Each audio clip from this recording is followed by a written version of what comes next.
If you don't know me, I'm a nerd. And I have a problem.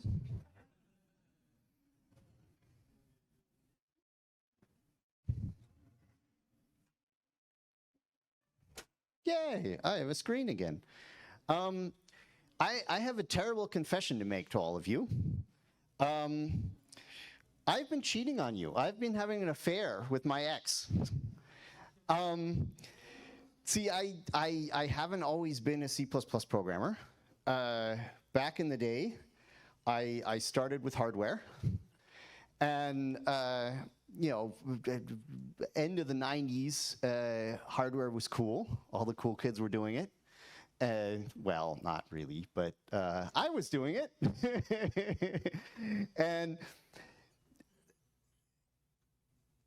And then at some point, hardware started getting microcontrollers. And so I was a microcontroller nerd. And I programmed an assembler. And my assembler sometimes worked. And I obviously made a bunch of really stupid mistakes. And then when I made mistakes, people told me, like, use C. I mean, it's obviously a better language. And so I tried it. And I could still make almost exactly as many stupid mistakes, right? I mean, I'm still the same person. And so, but also my programs look different. Like, so I was talking to Stefan like a bazillion years ago, and we were like, you know those C++ people, they have all this static checking, and you know they have all these, like, you can make like reusable code, and you can make it like zero cost abstractions, and you can make it like efficient, and couldn't we just, right? And then damn, 7-year rabbit hole, right? And I mean, it was a good rabbit hole. Like, I met all you lovely people, and I think we actually, you know, we got stuff working, and you know, the ghost of emBO past is different than the ghost of emBO present, and the ghost of emBO future is going to be fucking awesome, right? And then, like, I don't know, I don't really understand this completely, but there is this thing in 2020 where apparently chip fabs got sick, and so we didn't have chips. I guess that's what happened. And so suddenly, my ex came back, right? Because we had to like change things about the hardware. And, you know, obviously, like, in the meantime, a bunch of time had passed, and, you know, hardware was simple, right? We had hardware DevOps, and we had unit tests, and, you know, we had like code reuse, and we had composition and decomposition, and we had regression testing, so we knew if we broke anything. And I mean, obviously, work from home was a thing during the pandemic, and you can obviously collaborate from home on hardware. That's not a problem, right? And obviously, I'm lying to you, right? We have none of those things, right? And I mean, like, just to give some perspective, over that period from, you know, the end of the 90s to 2020, like, some things had changed. You know, PCBs had gotten like 100 times cheaper. If you don't count postage, which didn't get cheaper, then they're maybe 1,000 times cheaper by now. It's insane. CAD software back then, I couldn't afford it, so I had to hack it. And now it's free. I mean, it was free then and it's free now, but now it's legal, right? I mean, if you look at like software development, like Windows Millennium era versus nowish, I mean, that's night and day, right? And our domain had changed a bit. Like, you know, you have more collaboration needed between the firmware team and the hardware team, right? Because there's tighter coupling, and we had done absolutely nothing to help that, right? And remote work's more of a thing, and we had done absolutely nothing to have that, right? But the software people, man, they solved all of these problems, right? You had tools for this and tools for that, right? And I mean, you couldn't even like break builds because they come out of GitHub, and GitHub's definitely not as stupid as I am, right? And so we had all this stuff that worked, right? And so from like a hardware developer's standpoint, especially somebody coming back to hardware development, those software people are sexy, man. Like, you know, they got everything figured out, and you know, and then so, you know, at that time I had more friends than just Stefan, and so I was talking to Stefan and Marie about hardware, and you know, couldn't we just, right? You know, couldn't we just, and then, bam, another rabbit hole. Damn it. And so. You know, we had sort of a little more knowledge of how to like go down these rabbit holes now, right? Because second rabbit hole, the first rabbit hole was like more scary and we didn't know what to do, right? So second rabbit hole, kind of obvious what you do, right? Make a conference, and then you can meet all the other nerds, right? So Stefan and Marie were in America at the KeyCon conference from KiCad, which is the free and legally free CAD design software for PCBs. And they came back with a bunch of nerdy friends, and I was jealous. And so we decided we're going to have our own nerdy friends in Germany. Yeah, it's in November if you're interested. There's a bunch of nerdy people coming from all over the world. Sounds familiar. And Marie had already done her bachelor's thesis on sort of abstracting parts of circuits into basic blocks, generic blocks. We call these snippets. You solder them on top of the board. And it was in the right direction, but it wasn't really, like, you couldn't really reuse them. You couldn't really hack. You couldn't really, you know, you couldn't really play around. And then I saw this connector on Twitter or X. So I was cheating with my ex on X. And so this connector doesn't cost anything, right? It's just a straight through, like if you're not using the connector, putting it on the board is free. So you can have as many as you want, right?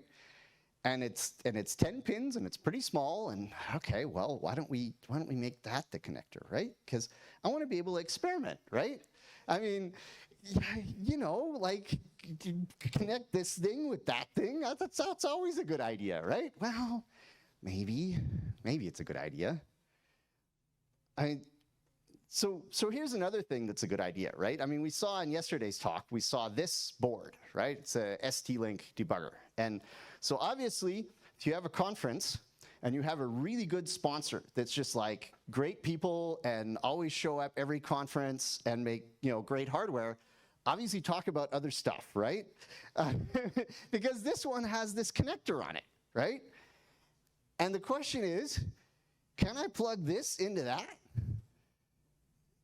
Well, I don't know. I mean, I guess they've got like something on the Skilk screen here.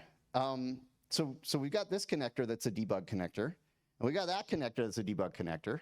And it's the same actual physical connector. But no, you can't connect this to that. And also, they don't even use the same pinning convention, right? So this is why we can't have nice things. That's why you should use Sayer.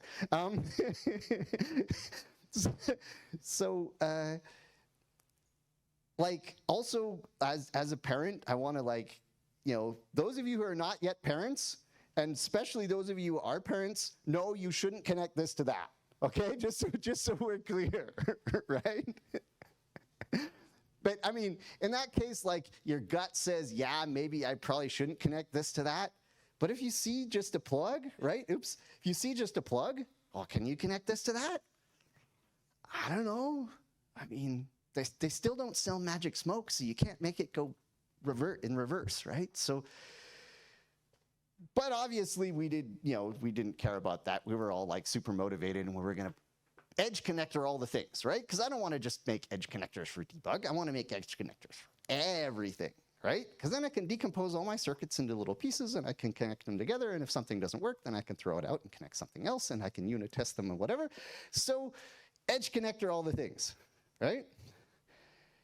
So we made a specification for all sorts of communication buses and whatnot, whatever you want to put on 10 pins. Huh? QSPI? Yeah, well, it depends on the speed. And we put it in our club, what's fine in English? The hell? Yeah, we put it in our nonprofit, so it lives in the nonprofit, and everybody should use it, because then you know when you can connect this to that. But we decided, well, we know things from software, so let's make a hierarchy, right? So we have the base of the hierarchy says pin 1 is ground, right? And the only thing that doesn't derive from that is the Ethernet cable physical wires, right? Because what's digital ground in that context? There isn't one, right? So, okay, so that doesn't, but then maybe we want some power rails, right? So, 5-volt on pin 10, 3.3 volt on pin 9, stuff derives from these things, and then okay, we do have like a generic communication bus. You have like digital isolators or something that want to know this is an input and that's an output, whatever. And so we have up here, can you guys see my mouse? Yes.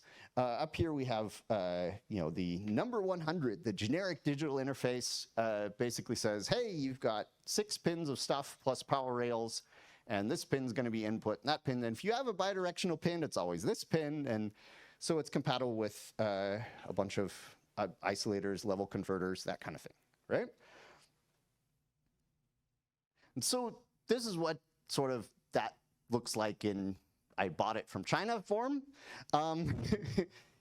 This is a network switch up on the top left and a USB hub on the bottom right, and then you've got an EEPROM and a DC-DC converter and a bridge rectifier and connectors down on the left-hand side. And so, like, there's not much there for the network switch, right? This is a one-sided board because the power supply, well, that's a different Edgie.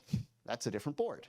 The magnetics, well, that's a different board. Well, the connectors, well, that's a different board, right? So you can play circuit Legos and connect everything together, right? And so this is the thing that was just lying around on somebody's desk when I was at the office yesterday.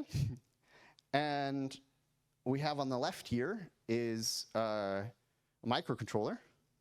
And then the second to the right is an analog digital converter. And that thing in between is printf debugging. It's 6 LEDs that light up whenever there's voltage on the communication lines. And then on the far right, those are just potentiometers, so I can make analog voltage, whatever voltage I want, right? And choose a screwdriver. And so I can test this analog digital converter in ways that I couldn't test it if it was part of a bigger circuit, right? So I can test it in isolation. And if we zoom in on this part, I'm not sure if that's, yeah, it looks somewhat readable. So here we have the number of the board, starts with B, and then up top there, we can see, without a B, the number 2. Number 2 happens to be the SPI connection specification, right? And the reason why we're not writing all the lines on the silk screen, but rather giving it a number, because numbers are Googleable, especially if they have letters.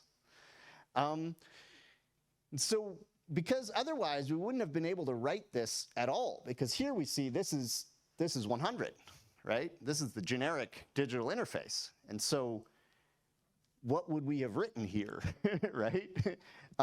We can see up at the very top, I guess it's kind of obfuscated by the connector, but there's the 100 up there too. So because both of them are 100, I know that I can connect this to that, right? And here I know that 100 is a base class of, or a base specification of 2, so I know that I can connect this to that. And this is 007, which is analog pins, and that one's 007, so I know I can connect this to that, right? And so as far as rapid prototyping and getting stuff to work, this is already better than what we had before, because really it had gotten worse over my career. Like back in the 90s, we could plug things into breadboards, right? That actually worked, and you could use wires because power integrity. Nobody invented power integrity yet, so we never had power integrity problems, right?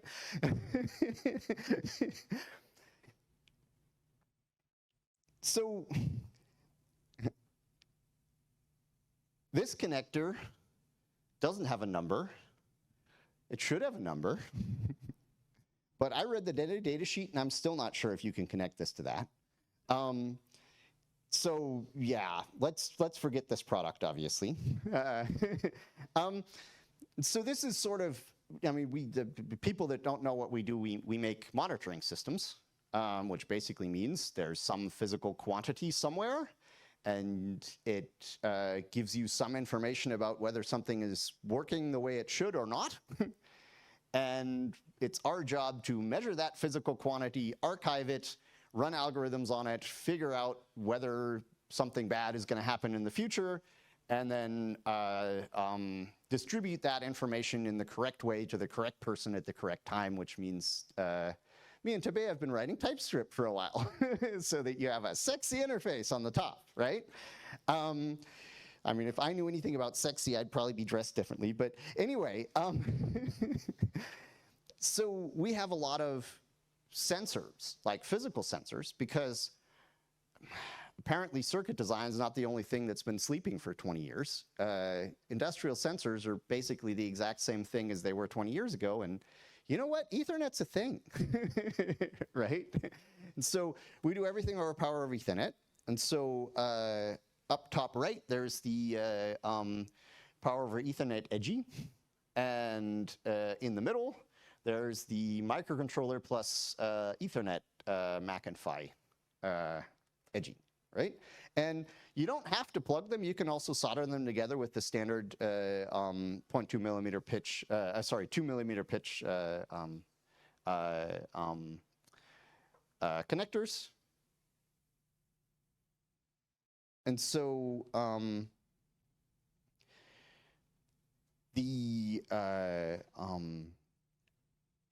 some of these edgies are actual base edgies, and some of these edgies are compositions of edgies, right? So we test them all like this, and then we combine them into larger combinations, right? And then, what? Why is that slide not working?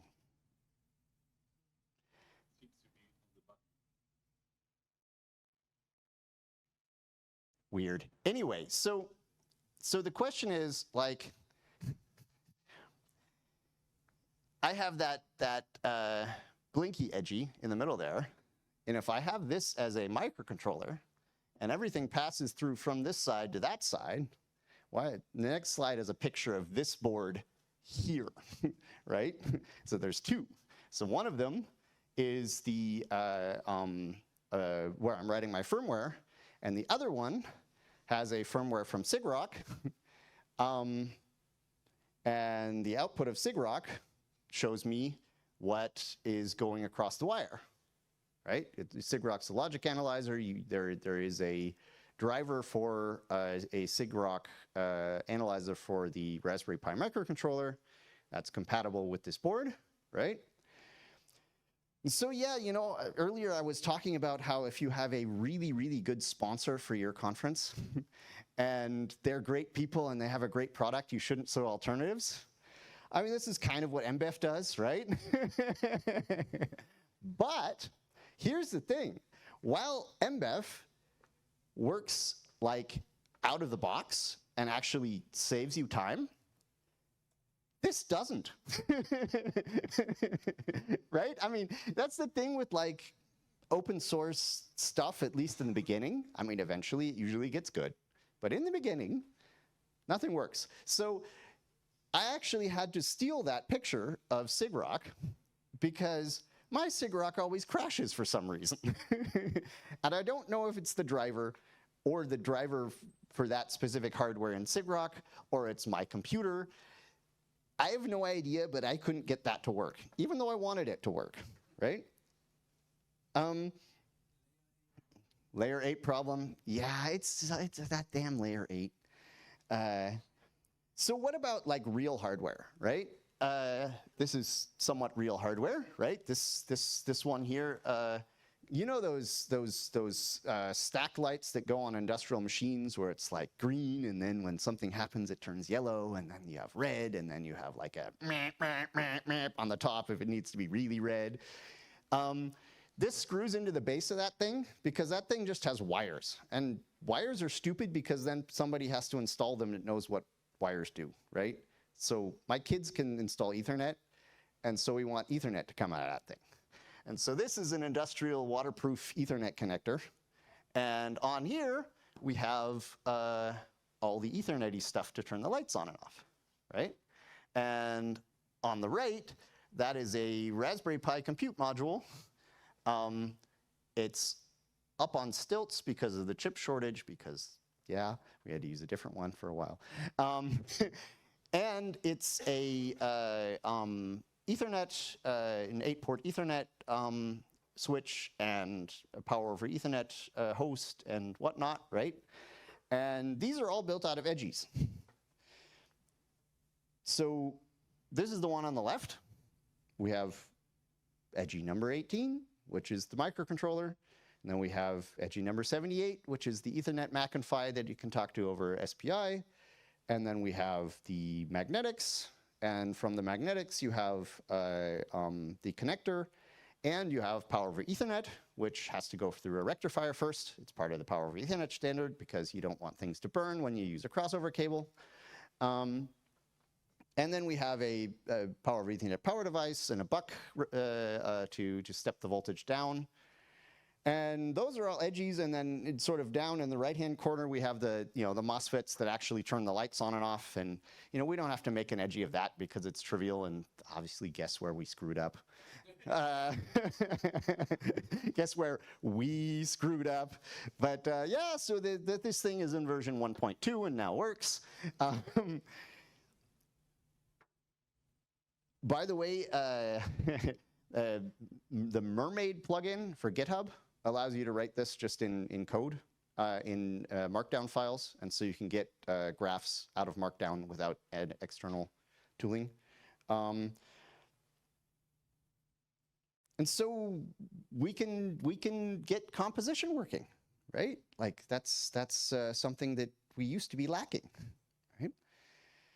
And so this, actually, both of these Edgies are also compositions of smaller Edgies, right? The one in the middle is the microcontroller plus a Mac ID chip, because we didn't want to worry about programming Mac IDs differently into different chips, so you can just buy a little one. And then the Ethernet Mac and Phi over SPI up there at the top, and a button so that you can program it. It's a nice feature of the Raspberry Pi microcontroller. You can just program it over a USB if you push the button, right? And then up on the top right, there's the mag jack that has the Ethernet connector and magnetics. And then we have a rectifier and a power over Ethernet power device controller, and an isolated DC-DC to step the voltage down, and to isolate it so that, it's part of the standard in power over Ethernet. You're not allowed to connect ground between two things, and so you need an isolating step down. So this is basically all that stack light circuit board was, right? Except that instead of the MagJack Edgie, we used a magnetics Edgie and a industrial Ethernet connector Edgie. And for the step down, we didn't go all the way down to 5 volts. We went down to 24 volts because the lights need 24 volts because reasons. And we didn't need an isolated flyback because who's going to touch ground on the light, right? So we don't have to be compliant there, right? So we can use it different. So we swapped out a bunch of single Edgies and made the design, right? Oh, sorry, here's the, I should have shown this while explaining. It's a MagJack and a rectifier and a whatnot, right? And these are all subsheets in the schematic, right? And so every Edgie is its own subsheet that comes into the schematic. And you do have to do the top level wiring for every project, but you don't have to do anything that's in the subsheets. You just take them from the Edgies, right? So every Edgie is top level connectors and then a subsheet with everything in it, right? So all the stuff that you need for that specific Edgie, like connectors and whatnot, that goes in the top level, and then in the subsheet, you have the actual guts of it, and then you just take the guts and put them somewhere else. Organ donor program, I don't know. And so that Edgie in the middle, okay, there we have a bunch of connectors and three sub-Edgies as subsheets, and connect everything together, and it works, right? Version 1.4, but it works. So the big board, again, Mermaid top level, we have a power connector and a big rectifier so that industrial people like to pin the power connectors wrong, and so now they can pin it however they want. And a big step down, and here you can see that it's outdated because the 107 is a different compute module. That is now the number 49, if I'm correct, Raspberry Pi compute module, and so on, right? And so you can, as you're discussing with the customer or deciding in your own needs, like what you actually want to build, you can make a Mermaid high-level thing. You know what's missing. You know what needs to be unit tested. You know what you already have, right? And then you just pull them all in as submodules, and you have documented what you used in which version, right? And this submodule thing is not quite working as good as it could yet, because obviously you can go a lot further than just a submodule. You can actually put the sheet into the schematic if you want. You can link all the libraries for the component specifications and whatnot into your CAD software. It's open source, so it's got open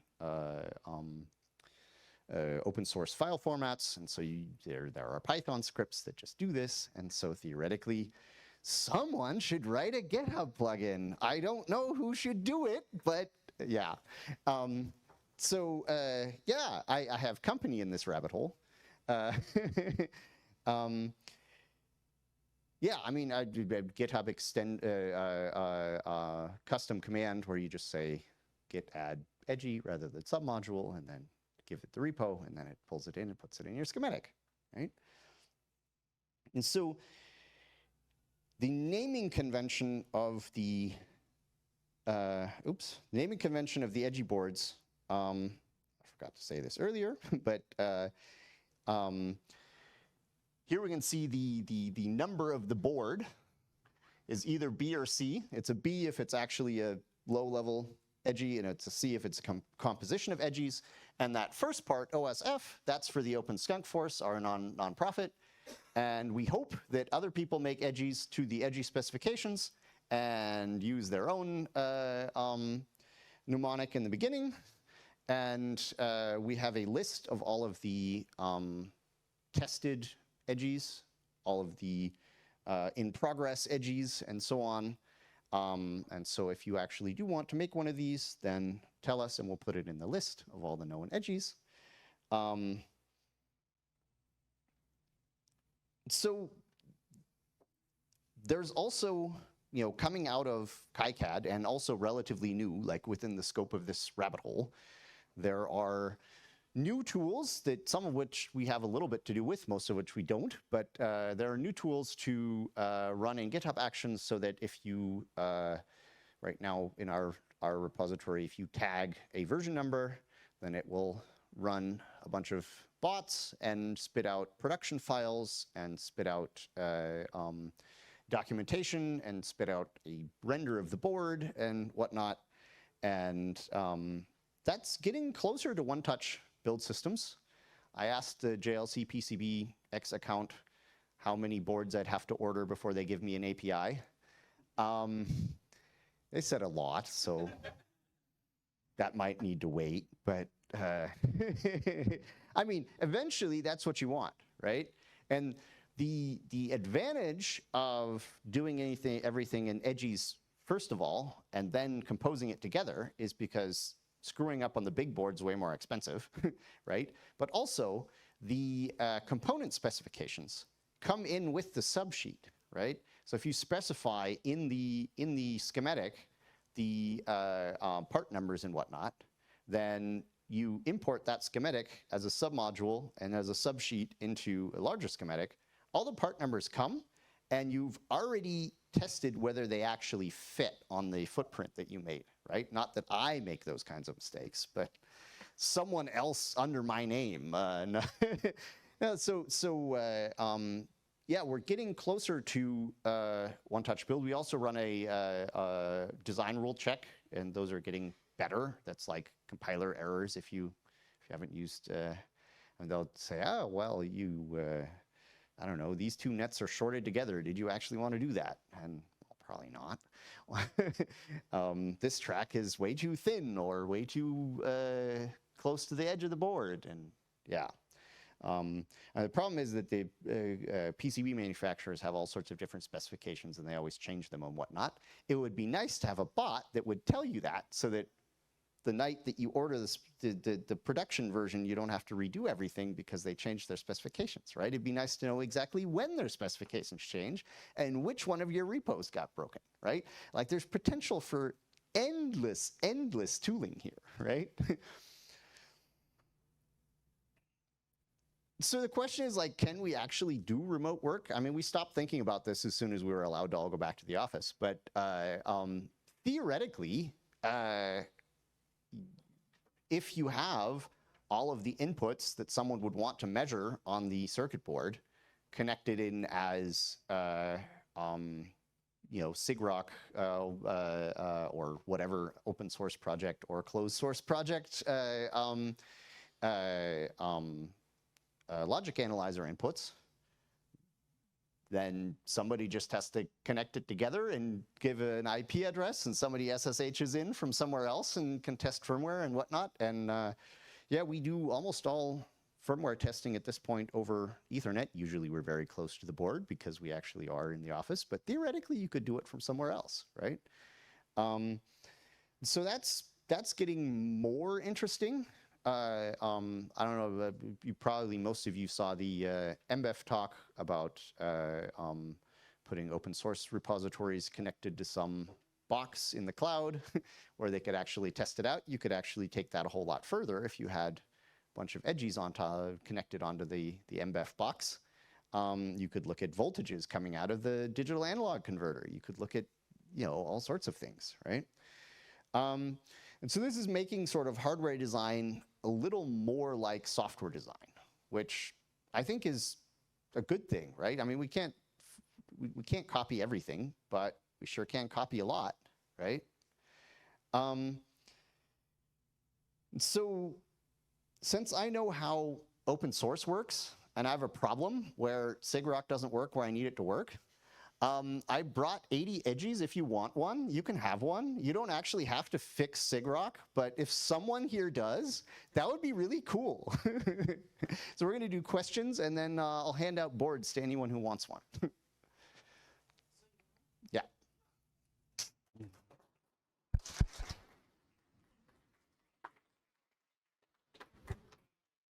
Question.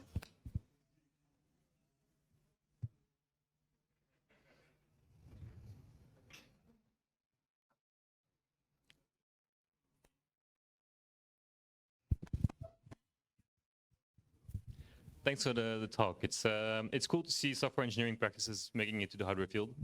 I was wondering if with your Edgy boards, you also have found a way to incorporate Jelly Bean components in those designs.